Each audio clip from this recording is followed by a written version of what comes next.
It's back to school season, and Clorox is donating 2 million disinfecting wipes to classrooms across America. Because back to school means things can get a little bit messy. Just ask second grade teacher Mr. Torres. Put me and just one Clorox wipe on a team? We can take on crayon smudges, sticky fingerprints on every surface, sneezes on the door handle, juice box explosion by the sink, snack crumbs, and don't even get me started on the bathroom passes. Clorox disinfecting wipes. Teacher's #1 wipe. Think about it. Bathroom passes. Clean feels good. Based on unit sales data. Hello, Nigel here. I couldn't help noticing that you're still awake. Now, I'm an owl. I'm supposed to be up at night, but you need your sleep. So if it's your allergy symptoms that are keeping you up, here's a word to the wise. Try Xyzal. You see, Xyzal works fast to relieve sneezing, runny nose, itchy watery eyes, and itchy nose and throat. And it keeps going strong for 24 hours, so you can get your sleep and wake up refreshed and ready for a productive day ahead. Be wise, all. Take Xyzal at night. Use as directed. Starts working in 45 minutes. The #1 selling product of its kind with over 20 years of research and innovation. Botox Cosmetic, out botulinum toxin A, is a prescription medicine used to temporarily make moderate to severe frown lines, crow's feet, and forehead lines look better in adults. Effects of Botox Cosmetic may spread hours to weeks after injection, causing serious symptoms. Alert your doctor right away as difficulty swallowing, speaking, breathing, eye problems, or muscle weakness may be a sign of a life-threatening condition. Patients with these conditions before injection are at highest risk. Don't receive Botox Cosmetic if you have a skin infection. Side effects may include allergic reactions, injection site pain, headache, eyebrow and eyelid drooping, and eyelid swelling. Allergic reactions can include rash, welts, asthma symptoms, and dizziness. Tell your doctor about medical history, muscle or nerve conditions including ALS or Lou Gehrig's disease, myasthenia gravis, or Lambert-Eaton syndrome, and medications, including botulinum toxins, as these may increase the risk of serious side effects. For full safety information, visit BotoxCosmetic.com or call 877-351-0300. See for yourself at BotoxCosmetic.com. Pie in the Sky Media. This series contains adult language and descriptions of graphic violence throughout. Listener discretion is advised. Welcome back to the Murder Chronicles. I'm your host, Carolyn Osorio. You're listening to episode 46, Blood Mountain. Meredith Emerson was hiking up Georgia's beautiful Blood Mountain, inhaling the fresh air with each step. And she was getting a solid sweat going. And this was exactly what she needed to clear her head. She was on her own, but she wasn't by herself. Ella, her trusty black Labrador retriever mix, was steadfast by her side. Meredith was 24 years old and really excited about her future. After graduating college, she'd gotten a job as a salesperson for a corporation. She was well loved by her family and friends. Life was good for Meredith, but it wasn't perfect. She was trying not to think about last night's squabble with her boyfriend, the one that had carried over into the morning. But on this day, January 1st, 2008, New Year's Day, Meredith wanted to focus on the future, not dwell on the argument that she'd gotten into with her boyfriend the night before when they had attended a fireworks display. He had gone to a fireworks celebration, I believe at Stone Mountain, Georgia, the night before, where she and her boyfriend at the time had gotten into a little bit of an argument, and they had planned on doing something on New Year's Day together, but I believe due to the argument, she just decided she was just going to go hiking alone with her dog. And it wasn't unusual for her to do that. She was a, outgoing, very vibrant young lady. That's Clay. You can just call me Clay. My name's Clay Bridges. I'm a retired assistant special agent in charge of the Georgia Bureau of Investigation. I retired in 2020, so you can just refer to me as Special Agent Bridges or Clay, either way. You'll hear from Clay throughout the podcast. Meredith was the type of person to communicate to those close to her exactly what she was up to, which meant the morning that she left for Blood Mountain, she wrote a quick note to her roommate, saying essentially she was off for a hike. But as far as her boyfriend was concerned, she was done with the arguing that morning. Whatever they needed to work out would have to wait. She was looking for peace on New Year's Day and didn't want to continue dwelling on an unresolved disagreement. The morning she had gone hiking, and that's why she had turned the phone off, because she didn't want to argue anymore. The Cubbies and Meredith's white Chevy were stuffed with maps of the local trails she'd already traversed or the ones she had on her agenda. Blood Mountain was roughly an hour away from where Meredith lived in a suburb of Atlanta, and it was a great spot because it was extremely rural, while at the same time it was really popular because it connected to the Appalachian Trail. And people from all over Georgia, Tennessee, North Carolina, and beyond visited those trails. That New Year's Day was chilly when Meredith parked her car in the parking lot, and then she and her dog Ella bounded up the trail together. Meredith was prepared, as she always was, wearing a fanny pack that held 2 water bottles on her hips. She had gloves, a leash, and treats for her dog. As the pair hiked up the trail, everything went like clockwork, until it didn't.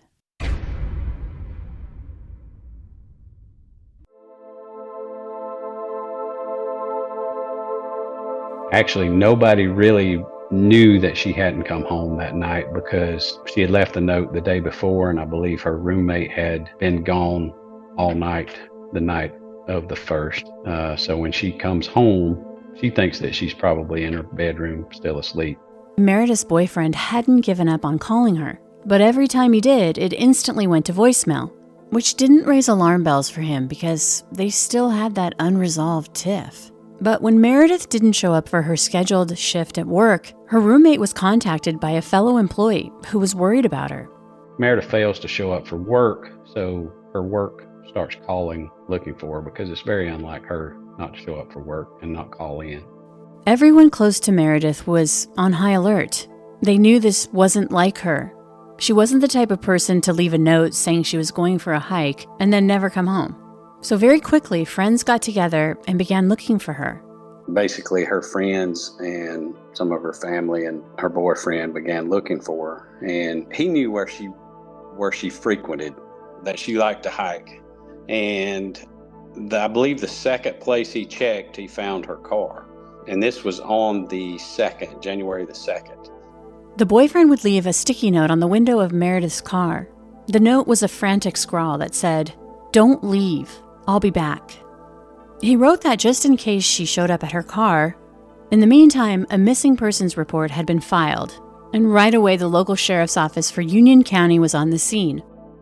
Given that Meredith's car was found at the base of the trail, the most likely scenario was that she had either gotten turned around or she twisted an ankle and needed help getting off the mountain, which wasn't uncommon. The situation was urgent, though, because a cold front had moved in. Temperatures had plummeted, below freezing. The mountain was a great place to hike, but it was also very treacherous, especially if you're injured and alone. So they assumed that she had spent the night on the mountain, which in January, early January, it would have been pretty cold. So they were concerned about her in that sense, and basically began search parties, helicopters, those type things. So as the searches are taking place, friends and family are interviewed, and pretty quickly the story started to spread about a missing hiker. And a grocery clerk would come forward with some disturbing information. And the clerk at the store remembered that somebody had brought some items in the day before and said that it looked suspicious, but didn't contact anybody, just left them at the store in case somebody came looking for them. And basically what they had left was a police-style baton, which is kind of unusual for anybody to have. It's an expandable baton, and a dog leash, some water bottles, and some dog treats. So when all the first responders were in the area and everything else, it became something that they thought, well, maybe we ought to report this. So they gave those to the sheriff's department. Investigators would find out that the man who had brought those items into the store was actually a former law enforcement person. His name was Seth Blankenship. Apparently, he lived in Florida. He explained to the clerk that not only had he found those items, but judging by the dirt on the trail, it appeared that there could have been a scuffle where he had found the items. He had left his phone number and basically gave it to them and said, if here's these items, they kind of looked bad, like something might have happened, and shared some concerns with the store clerk there at the time, but basically said, if something happens or if something had happened, here's my contact information. Meredith's friends were shown the items. The dog leash, treats, the water bottles. All of it looked like it belonged to Meredith, but not the police baton. So investigators are trying to piece together the events that led up to Meredith's disappearance. There were a lot of people searching for Meredith, and they were coming up empty, except for those items that the hiker had brought to the store. And the thing is, Meredith's boyfriend was acting strange. At least the sheriff's office believed so. They believed the presence of that police baton near what had been described by the former law enforcement hiker as a potential scuffle spot. Well, it was disconcerting. Add to that, they'd learned that Meredith's boyfriend worked for the fire marshal. They started to wonder, could that police baton belong to him? Relayed to me that, this guy's a fire marshal. We found a police style baton. I don't know if they issue those or if he has one on his own or what, and initially, and first things that come to mind in any kind of missing person / possible kidnapping, homicide, anything like that, you initially think it's definitely going to be somebody that knows them. It's very rare that anybody is taken or killed or anything that's not has some sort of relationship with the offender. The Union County Sheriff's Office contacted the GBI to assist with the investigation Wednesday night, January 2nd. We were called by the Union County Sheriff's Office to assist with the investigation. And it was reported to me that it's beginning to snow up here on the mountain, so we're going to call off the search for tonight, but we're going to need your guys' assistance. And like I said, their initial suspicions were that possibly this guy may have done something, her boyfriend may have done something to her, and they requested our assistance in looking at it. The GBI, the Georgia Bureau of Investigation, is the investigative arm of the state police, basically. So we are requested by local agencies to assist in more difficult investigations. When Clay arrived at Blood Mountain the morning of January 3rd, the plan was for him to assist with the interview of the boyfriend. But he was shocked when he rolled up to the scene. The place was crawling with media. I arrived up around the area known as Blood Mountain about 9:30 that morning. And upon arriving up there, I was immediately greeted with a ton of news media, which was kind of surprising to me. But later I learned that her roommate was a media liaison for a large arena. And basically, we tried to locate them away from it at a state park just down the road. But immediately I went ahead and called back and requested more agents because we were going to have a large contingency to deal with. The media will play an important role in this case, but at the time, Clay didn't see it that way. I'm sure you're capable and you were going to give it your all no matter what, but then seeing the legions of the media and the camera and the spotlight, it had to be like, oh, this is going to be big. Well, it wasn't the fact that it was going to be big. Our initial response is it's going to turn into a circus. We're going to have all kind of people crawling all over the place up here. It's not going to be difficult to do what we need to do to find out what we need to find out. And I think law enforcement in general, are a little bit apprehensive about the news media becoming involved right off the bat because it kind of hinders us in a way. They're constantly wanting to know what's going on, and rightfully so. But at the same time, it puts things out there which can hinder the investigation, if that makes any sense. Of course. And you don't know what you're dealing with. Right. Ultimately, in this situation, it was the best thing that could have happened, to be honest. The fact that there was so much news media there, it was honestly the best thing that could have possibly happened. Bet you weren't expecting him to say that. We'll get to the why of it in a bit, but for now, Clay says they immediately started setting up tip lines, prioritizing leads as they came in. They still weren't jumping to any conclusions. What was your feeling? Like, was it impossible that she was still on the mountain, or were you still thinking she could be in some gully that nobody had seen? Or were you pretty confident based on the baton and the dog leash and the water bottles that she's probably not even here anymore? She was taken. Like, at what point? Generally, what we're trained to do and what I've tried to do my entire career was maintain every option and follow what the leads tell us and follow what the evidence we find tells us. Right away, they began talking to Meredith's boyfriend. Remember, Clay described his position working for the fire marshal as, quote, quasi-law enforcement. The fact that they'd found a police baton that he and Meredith had gotten into a heated argument the night before was something they needed to address. He was almost to the point of standoffish. I actually interviewed the boyfriend myself initially, and I understood what the local sheriff's deputies were saying. You know, he's kind of strange. Something ain't right, and it was more or less, I think, him being distraught than necessarily strange. But at the same time, you have to consider, like I said, 93% of the time, it's going to be somebody that knows the person that has done something to them. And that was in the back of my mind. Fortunately for Meredith's boyfriend, his phone logs and alibi put him nowhere near Blood Mountain on January 1st. It was fairly quickly that we were able to exclude him from being a possible suspect of anything. And at the same time, we're also digging into Meredith's background, trying to figure out if she is the type of person that would just walk away from her life. Like, see if she was somebody that, you know, I'm not happy in my job. I'm not happy with this. I'm just gonna walk off and leave. You always have situations, you know, it could be a potential suicide. We've had people go up on the mountain and commit suicide. The GBI was also able to speak to that former law enforcement hiker from Florida, the one who'd found all the gear on the trail. As it would turn out, he didn't just see the stuff, but he'd also saw the man who had the police baton, and the description did not match Meredith's boyfriend.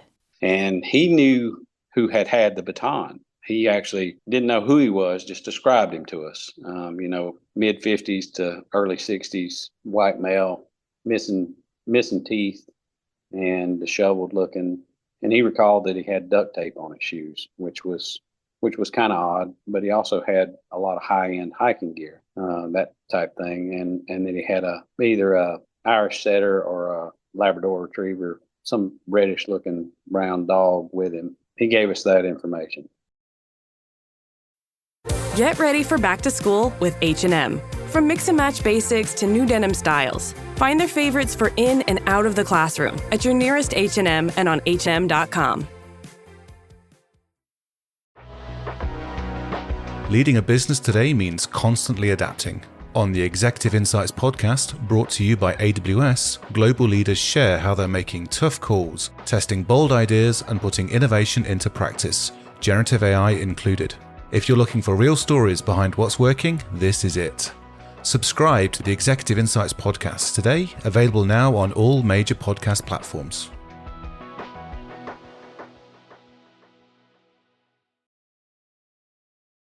Investigators shared the description of the man with the media, and the story of the missing hiker who could potentially have been kidnapped exploded. It wasn't long before the tip line erupted with other hikers who had seen this guy with his dog on the trail. I would say at least 20 people had said, hey, there was a strange guy up there that day. And they were all totally independent of one another, saying the same thing. You know, there's this guy up here that was up there that looked awful sketchy. He was, you know, snarling with teeth that were broken and misplaced, and yelling at his dog like he was, you know, very angry at his dog. He was yelling at his dog. There was 4 or 5 people that had given the same description. This guy had duct tape on his shoes. He looked really strange. You know, there was people that came forward that had recognized Meredith and said this guy was hiking with her. And it looked like she was actually trying to outpace him. Flooded with tips about this strange guy, and having done a thorough investigation into Meredith's background, in the back of Clay's mind, he was still hoping for the best. However, learning about her through what's called a victimology report, basically background on the victim, he found himself worrying in a way about Meredith that he'd never done before. And his gut was telling him that this might not end well. When did your heart kind of sink after you were hearing the description of this guy? Because by this time you'd looked into Meredith's life, and from that interview that I watched with you, you seemed, I mean, you can't help but get connected to people. That's most cases, well, all cases that I have ever worked, homicides, kidnappings, you know, we equate and this is in no way callous or cold or anything. We try to maintain the victim as an object more than a human, because it will affect you. It will. A lot of people think that law enforcement, everything slides off their back and they're bulletproof when it comes to stuff like that. But you have to try and disassociate a human being from being a victim and try to. No, I mean, it totally, I know exactly. I've talked to enough detectives where you have to have that veneer or else you couldn't do the job. I mean, it's a protection, especially if there's children involved. Right. And in this case, nobody deserves to be killed. Nobody deserves to be taken. Nobody deserves anything bad to happen to them. Meredith in no way had put herself in a situation, had no way been associated with anybody that would do that type of thing to anybody. And I think doing what we refer to as a victimology, deep dive into Meredith Emerson, I think that I'm still curious to know if anything's happened to her. At this point, I still don't know that anything's happened to her other than she slipped off the trail and broke her ankle. But when we were becoming inundated with this strange guy, I started getting a little bit of a sick feeling that, this may be something, it may be bad. The investigation would turn on its head when a man named John Tabor called into the tip line. He said he knew the name of the man police were looking for, a former employee of his named Gary Hilton. We get a phone call from his former employer, and basically the description was a white male in his late 50s, early 60s, disheveled looking, with a red dog, driving a white van. We get a phone call Can't forget the missing teeth. I mean, well, we found out that he had broken his teeth and made them jagged looking with a pair of pliers so that when he encounters people on hiking trails and things like that, he can just snarl at them, and it kind of scares them off if anybody tries to bother him or anything like that. Do you believe that that's why he did that, or is that some made up thing in his mind? I actually believe him. I actually believe that he actually broke his teeth and made them look jagged just to look scarier. Gary Hilton had worked for Tabor's sighting company as a telemarketer. In fact, the white van that he'd been seen driving around in was one that Tabor had actually bought for him. He even provided us with a tag number to the van. So he gave us an ID of him. We ran him immediately, pulled his driver's license photo, sent it out to the media, and said, we really need to talk to this guy. Pretty quickly, they find out that there's an outstanding warrant for Gary Hilton, which had been initiated by the Forest Service for his failure to move an abandoned Chevy Astrovan that was registered in his name. Hilton had abandoned the vehicle at the end of a forest road at Georgia's Trey Mountain. Investigators had also discovered that Hilton had a history of having run-ins with the police, but they were mostly nuisance calls. He had numerous run-ins in parks around Atlanta, when he had his dog out there. Multiple times the police had been called on him and things like that. So he basically decided he would make himself look scarier so people wouldn't approach him and wouldn't bother him. It's ironic because that's the thing that probably got him caught, is that his appearance, what he looked like. He was very recognizable. Correct. I mean, he was extremely physically fit, especially for his age. He was very athletic, and he had a lot of high-end camping and hiking gear that I'm not exactly sure where he had gotten it from, because he was basically homeless. As the manhunt for Gary Hilton was underway, they believed that he had kidnapped Meredith Emerson, potentially holding her hostage. It had been 3 days, and they knew that if she still was alive, the time was running out. A maddening game of cat and mouse had begun. They had the make and model of Hilton's van, even the plate number. They had captured footage at multiple bank ATMs where someone, disguising their features, had tried to pull money out of Meredith's account. And the tip line was on fire, with sightings of Hilton and his white van all over. but every time law enforcement showed up, they seemed to just miss him. But investigators would catch a break later that day, on January 3rd, the Thursday. GBI agents called John Tabor, Gary Hilton's boss, and told him that they would go to his place of business. They wanted to interview him in person. But before the agents got there, Hilton actually called his old boss. It was around 3 p.m., and he told him that he needed money. Tabor pretended to be sympathetic. He even told Hilton that he could get his job back.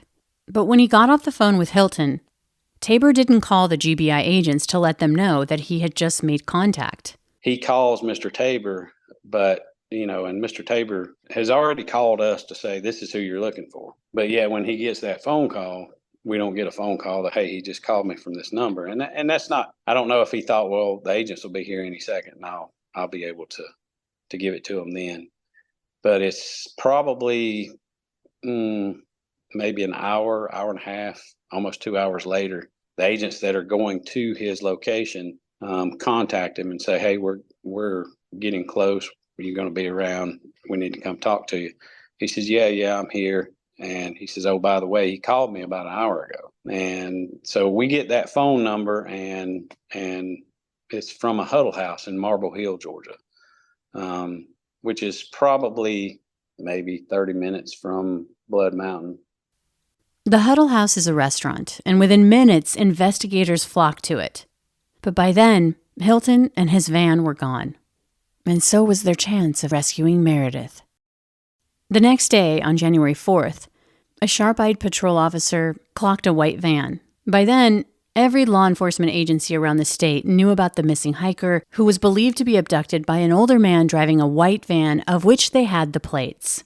State troopers, local deputies, and everything else looking for this van. But, of course, we're a little bit behind. There were a couple of other instances to where another law enforcement officer actually meets him in the road on the 4th, and he's responding to another call, but knows that we're looking for a white van. Actually checks the tag as he goes by in his mirror and sees that there's a North Carolina tag on the van. So that's obviously not the one that we're looking for, and he continues on, but it actually was because he had switched his tag out to a North Carolina plate. Later that night, a tipster would call in, saying that they had spotted the man that police were looking for at a convenience store. The man called 911. Okay, 911, what's the exact location? I have the person of interest in that missing woman case is at this Chevron gas station on Ashford Dunwoody. Chevron gas station at Ashford Dunwoody? Yeah. You said the van is there? The van is here, the dog is here, the red dog, and I saw the man's face, and I've been watching the news, and I know it's him. He's got a green long-sleeve sweatshirt, and he's wearing a hat, and he's emptying all this stuff out of his van. Pillows and a blanket, and it looks like he's got a sleeping bag right now, taking it all to the trash. It's definitely him looking around like he is as guilty as sin. Okay, sir, and the dumpster is at the rear of the location? Yeah, the dumpster, well, it's kind of right in the front. It's right by the car wash. Okay. I can go take him down if you want. No, sir, stay right there. Okay. Okay, hold on, sir. He looks like he's finishing up. You guys got to hurry. He's got stuff in bags that he's emptied onto the ground, and he's taking load by load to the dumpster behind the car wash. This is the third backpack we've seen him take to the dumpster. Oh, I'm just shaking. You guys, is there somebody en route? Yes, sir. Here we go. Here comes the cops. Yes. Police are there? Yes. They got him. They don't have him yet, but they're getting out. So they got him now. Here, 2 cruisers pulled up on him. 2 of the cab's finest. When police arrived at the convenience store, Gary Hilton was in the middle of cleaning out his van with bleach water. There were garbage bags strewn outside his van, and even more inside. They would take Hilton into custody without incident. But when they looked inside the van, they saw that the rear seatbelt had been cut out. Detectives would search the garbage bins at the convenience store. Inside, they would find blood-soaked clothing that they believed belonged to Meredith. They also found a portion of a seatbelt with blood on it, and Meredith's wallet, with her driver's license and University of Georgia student ID card. Based on the amount of blood found on the clothing, it didn't seem likely that Meredith could have survived the injury. Suddenly, the hopes that a statewide rescue mission would have a positive outcome, that the young hiker they were all desperately looking for would be found alive, that possibility was looking less likely. On that same day, Ella, Meredith's black lab, would be found across the street from that convenience store by a passerby. Once in custody, Gary Hilton would immediately request an attorney. In the meantime, investigators continue to process his van. An analyst was specifically assigned to fast-track that evidence. One of the best things that could have happened in this case is our director at the time, Bernard Keenan, he actually assigned me a DNA analyst. And any other time that I'm working a homicide and I'm trying to get DNA, I'm in line with everybody else. So it's taken me 6 months to get DNA back, or it's taken 8 months to get DNA back from the crime lab. In this situation, we had DNA on Friday afternoon on the 4th from the van, and we had the results back by Saturday and Sunday, like 2 days. So we were getting turnaround on our DNA extremely quick, which was beneficial to us. But yet the case wound up going from his arrest on January 4th to his conviction on January 30th, I believe. I mean, that's unheard of. Everything went so fast for me and for other agents that worked on this case. I think it was just hard for us to process everything. So it was emotionally devastating. Initially, Gary Hilton refused to speak to investigators. But it wasn't long after DNA evidence came back that would link Meredith to Gary Hilton's van.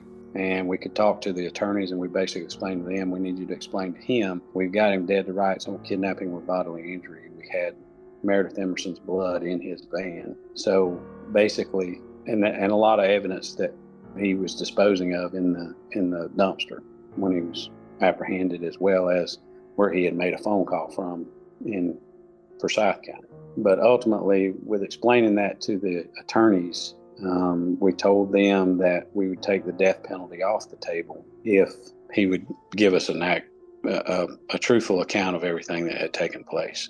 Once the deal was in place, Gary Hilton held nothing back.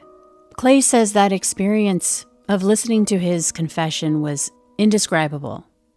He's trying to impress you with how he's planning on not getting caught. Like, what was that like for you?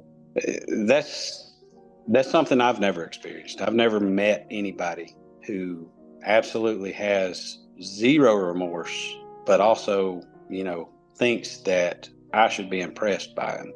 And he portrays that from the time I get to talk to him till the end. I should really be impressed by the way he's handled his business. And he describes it in such a way that it actually gives him enjoyment of describing it. You can tell from the interviews that I did with him that he's actually getting enjoyment by describing how efficient he was and how good he was at it and everything else. Gary Hilton couldn't hide his ego, his narcissism. In every story that he told, he seemed to put himself at the center of his very bizarre, nihilistic worldview. This Friday, Jamie Lee Curtis and Lindsay Lohan are back to switch things up in Disney's Freakier Friday. Oh, yes. It's an absolute riot. Woo! And the only movie that can be described as So much weirder than the last time. What last time? it's the frequel You ready? we've been waiting for. That absolutely slays. What deeply out-of-touch old person came up with that? You did. Wow. Don't miss the comedy event of the summer for all ages. Disney's Freakier Friday in theaters this Friday. Get tickets now. Rated PG. Parental guidance suggested. It's Wednesday Addams. I see you're trying to distract yourself from your unbanal thoughts. Let me help. Here's a recording thing made of my latest root canal.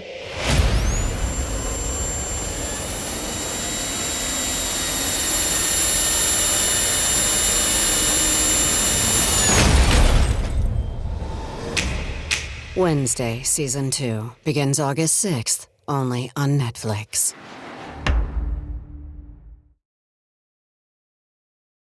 And the only reason I'm not rich is because I'm crazy. Well, there's downsides there. Yeah, I mean, Hey, you know, I wouldn't, in a sense, it sounds weird, but even at this point, I wouldn't trade it for being the average cognizant schmuck that's going and plodding along, doing a job, career, a family, going to church, doing all those dumbass, mindless, brain-dead fucking things, man. I wouldn't trade it even now to be incognizant as the average person. To be a sentient of the true reality of life. And it's all right there in front of us. But people have the capacity to deny truths that are as big as the nose on their face. Hilton explained that he was disgusted by the people who claimed to be hikers, but were nothing more than posers. You ask 10 people, oh, do you hike? Oh, yeah, hiking? Yeah, I hike. Well, let's go next Saturday. Well, no, I got a wine tasting next Saturday. You know, that kind of stuff, right? In other words, when the pavement ends, they get nervous, you know, basically. He showed his disgust for them by literally pulling out his own teeth. If you went to a dentist and said, Doc, I want you to make my teeth as white as your lab coat there, the doc would say, well, I'll do it, but don't tell anyone it was me that did it. Because it looks so unnatural, you know what I mean? Now, everybody's that way. They're grinning fucking idiots. I call it a dental display, is what I call it. It's like chimpanzees and other apes, they do a genital display. You ever see a chimpanzee in a zoo look like that? That's a genital display. Well, they do a dental display. That's why I love my teeth. These are both artistic, philosophical statements, and they're practical, too. If someone's fucking with me, I'll go, you're pretty. It scares the shit out of any damn dude, but they know I'm for fucking real. I ain't no yuppie. I mean, here's the yuppie's credo, okay? Number one is always remember that you can slum around with guys like Gary Hilton, but always remember they're not our kind of people.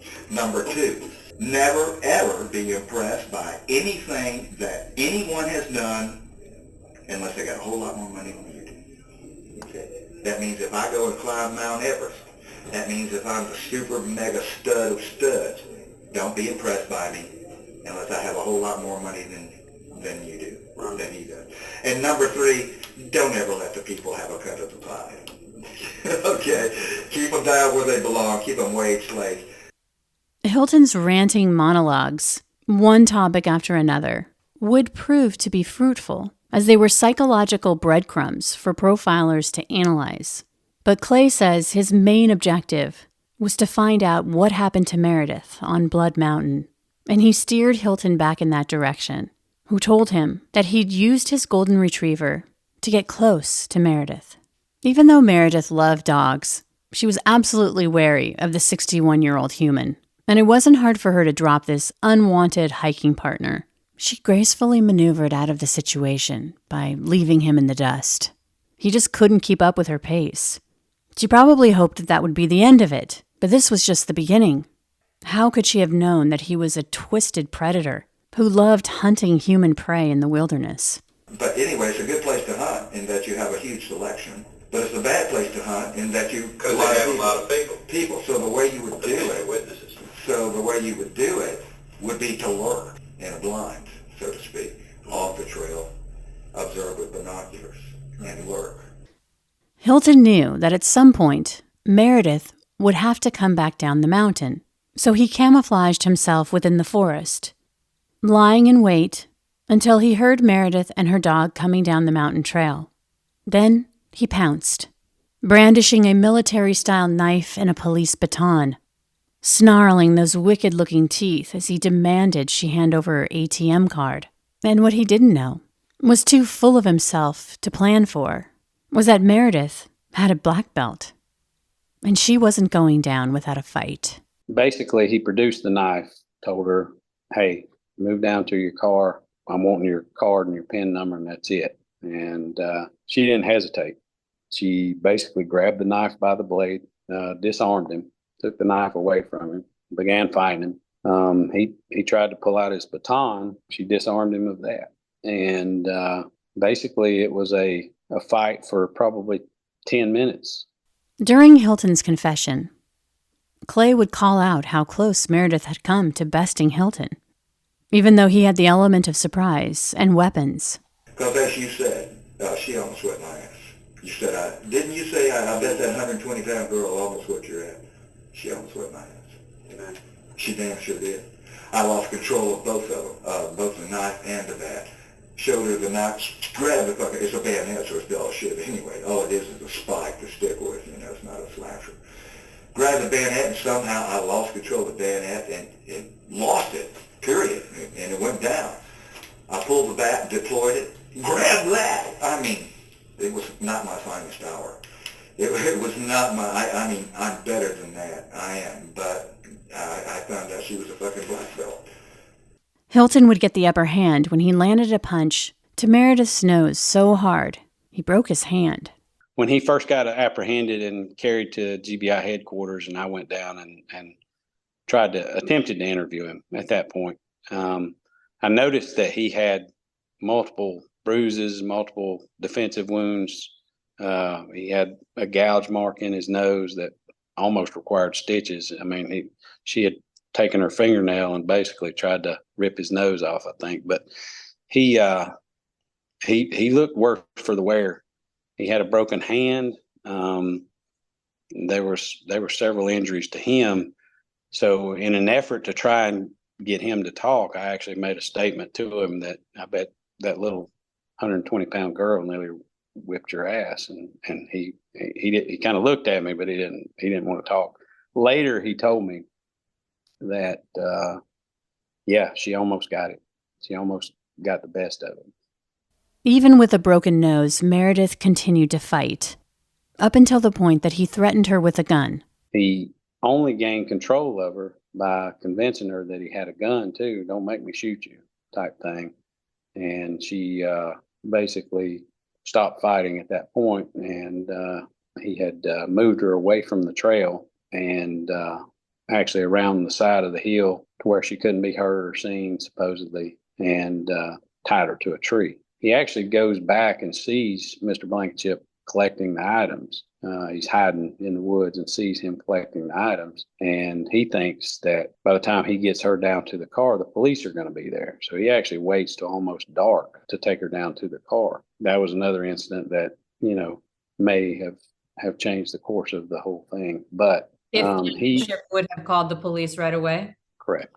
When it was dark and the coast was clear, Totally unsecured, except just I put a loop line around her neck, and just like a leash, like a dog's leash, and that's the only way she was secured. Okay, and I told her that I had a gun, and I was gonna shoot her ass. Now I didn't have a gun, but I had this BB pistol that looked like a gun, and I was gonna shoot her ass down. that bitterly cold night, Hilton would force Meredith and her dog into his van, a place he would hold her hostage until Friday, January 4th. Hilton would tie Meredith to a tree in a forest, close to that convenience store where he would later be arrested. He would leave her there and walk back to his van, where he made coffee. When he walked back to Meredith at the tree, she started crying, saying, "I was afraid you weren't coming back." 61-year-old Gary Hilton had held Meredith captive in his van for 3 nights and 4 days of hell before bludgeoning her to death with a tire iron, and then he decapitated her.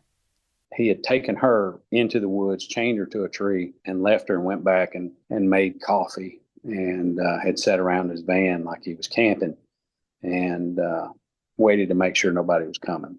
When he realized nobody was coming, he went back, carried her stuff, her phone, her cell phone, her some of her clothes and things like that, along with a tire iron. And he walked into the woods, and he said when he got to her, she was crying.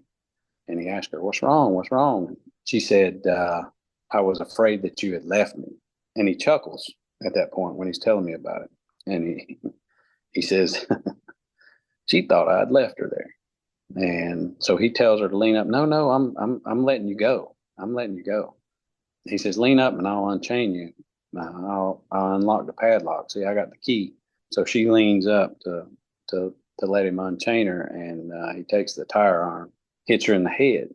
Agents located her body based off of where he had described it, but yet they couldn't locate her head based off of how he described it. So he had to actually physically show us where it was located. And he walked us in there, and he was just very nonchalant, and that he had removed her clothing and removed her head for DNA purposes and for forensics purposes. The hair's a magnet for DNA and fiber evidence and things like that. Like, we should be impressed with that. But once I had put him in a patrol car to send him back to the county jail, and I walked down to where the agents had located her body, that was when it all hit me. That is when I realized that I had failed her, and that was the first time that I had ever had that kind of emotion in any investigation that I had ever done. I'd never felt it stick to me like that did, and I lost it. I sat on all fours crying for 10 minutes. Not at the crime scene, but in the woods. In the woods. Yeah, I was up from it, probably, where the crime scene specialist truck was. That's where I was. And did anybody see you, or is this a by yourself kind of thing? Or I think the crime scene specialist saw me because I heard him walking up through the woods, and then I heard him turn around and go back. And I think he understood. By the end of the month, Gary Hilton would be sentenced to life in prison for Meredith's murder. But the nightmare wasn't over. Investigators would find out that Meredith wasn't Gary Hilton's only victim. I was talking to him in multiples or in plurals, like, these people that you take, because we had already gotten information from Florida and North Carolina that they had very similar cases. And even by the time we talked to him, we already had Mr. Bryant's DNA from North Carolina in his van. In October of 2007, an elderly married couple, John and Irene Bryant, were murdered on a trail in a national forest in North Carolina by Gary Hilton. 2 months later, in December, Cheryl Dunlap, a 46-year-old woman, was murdered while reading a book in a national forest in Florida. In April of 2011, Gary Hilton would be sentenced to death for Cheryl Dunlap's murder. In 2012, Gary Hilton admitted to murdering John and Irene Bryant. As part of a plea deal, he would be sentenced to 2 more life sentences, without the possibility of parole. Gary Hilton is a suspect in 5 other unsolved murders, but there could be many more. During the investigation, they would find out that Gary Hilton, back in the 1980s, had written a screenplay about murdering women in the woods. He had written a screenplay, Gary Hilton, to... Oh, that was years before. I know. That is what the FBI guys that watched the interview, the profilers that watched the interview with him, had basically said if they were going to profile him, they would call him a sexual sadist psychopath. One thing that I know and have learned about that is you don't become that at 61 years old. You become that in your late teens, early 20s. So if he is in fact that, there's honestly no telling how many people that he's done this to previously. In the span of 2.5 months, he kills 4 people at 61 that we can prove. And you don't become that at that age. There's no doubt in my mind. And couple that with the fact that, he helps write a screenplay for a movie that is about kidnapping women from Atlanta, Georgia, and taking them to the mountains above Atlanta, Georgia, and releasing them and hunting them. And he refers to hunting people. He refers to it when I interviewed him, is that he didn't start hunting, or he didn't, when you're hunting people, you don't do this or that. So it was very surreal to me to think that took place in the 80s, that he helps write this screenplay, and here it is, 2008. So I honestly feel like, and I'm not alone in that, I know, but there's absolutely no telling how many people this guy's killed. The fact that they didn't get to Meredith in time, this is something that tears Clay apart, even to this day. There were a couple of instances that, we were extremely close to saving Meredith, but we were unsuccessful. And, I have struggled with that over time, but I honestly believe that we have a time and a place that we're all going to go. So one great thing that she accomplished is she basically took a serial killer out of the public, because if she hadn't have fought him, if she hadn't have done the things that she did, we wouldn't have caught him. He'd still probably be out there today.